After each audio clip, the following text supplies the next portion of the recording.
Hello everyone and welcome to The Vortex, where lies and falsehoods are trapped and exposed. I'm Michael Voris, coming to you from Vatican City, where two huge bombshells struck last Friday. One was the much anticipated announcement of the United States Justice Department opening its own investigation into cases of sexual abuse at the hands of homosexual predator priests in Pennsylvania and any related cover-ups by bishops there, like Cardinal Donald Wuerl, who had to step down as Archbishop of Washington, D.C., owing to his role in the cover-up.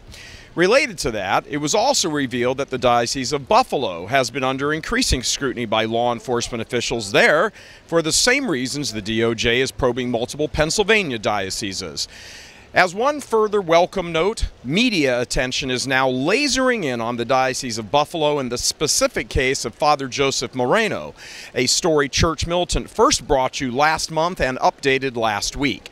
Church Militant has learned that CBS News has also begun examining the very suspicious death of Father Joe, which was ruled a suicide, but family and friends say no way, as multiple facts in the case simply do not support that conclusion. Various things point to the fact that Father Joe may have actually been murdered before he was about to go public about the homosexual network in the Diocese of Buffalo, among the priests there. The cloud of homosexual immorality is hanging thick and low around Vatican City these days, as various churchmen with deep ties to and support of the gay agenda are running the show here.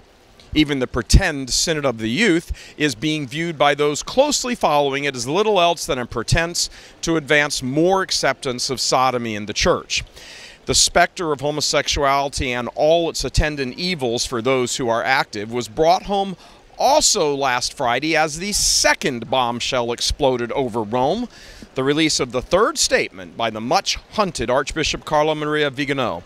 Vigano, recall, is the former papal ambassador to the United States, driven by his conscience to reveal the secrets he knows about the cover-up of Theodore McCarrick's evil by Pope Francis and other cardinals, as well as the rampant homosexuality among multiple influential members of the hierarchy, what Vigano has called the homosexual current running through the Vatican and the hierarchy. Vigano's statement is all the talk in Rome as he lashed out at critics in the Vatican for defending the evil of homosexuality and still others for maintaining their silence for the sake of their careers while souls are being lost.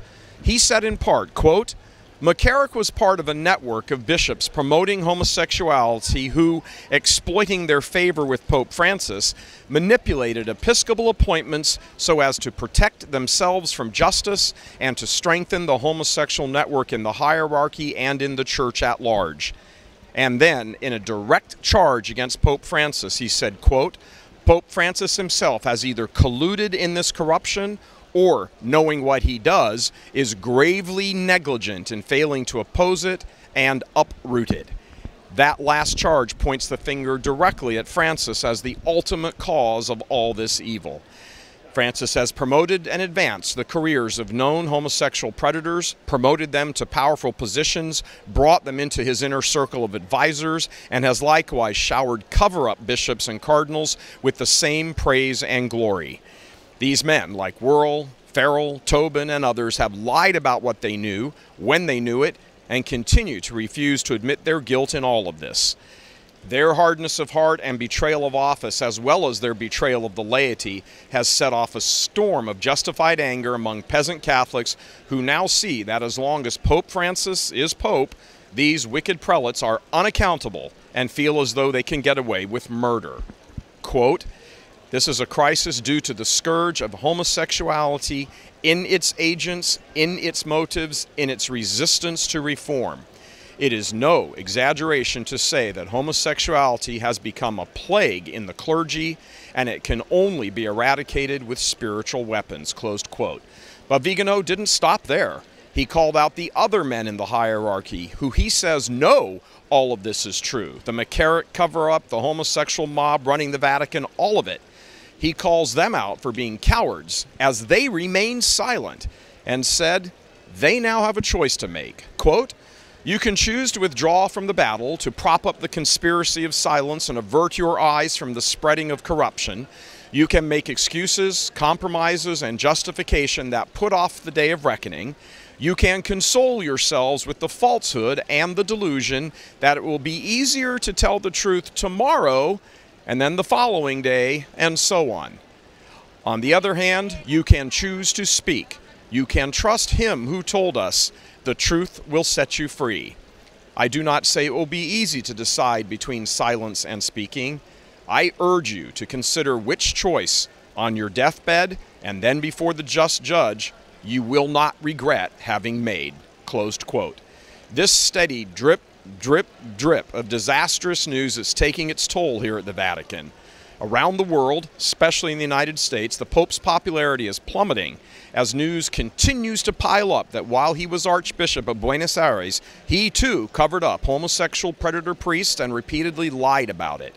In fact, the damage Francis and his homosexual pals in the Vatican are doing to the Church in general and to the papacy specifically is so extensive that some in Rome are praying and quietly talking about the blessing it would be for the Pope to die or resign. Many are wondering around the Catholic world how much more the Church can endure, and when that discussion is being freely had here in Rome itself, you know, crisis has become the new normal. There is no doubt that in the face of the U.S. Justice Department starting to sniff around, the latest Vigano statement, the growing anger of the faithful, and the either silence or haplessness of so many bishops, it's not going to be long before something erupts in the Church. Reporting from Vatican City, this is Michael Voris for Church Militant. God love you.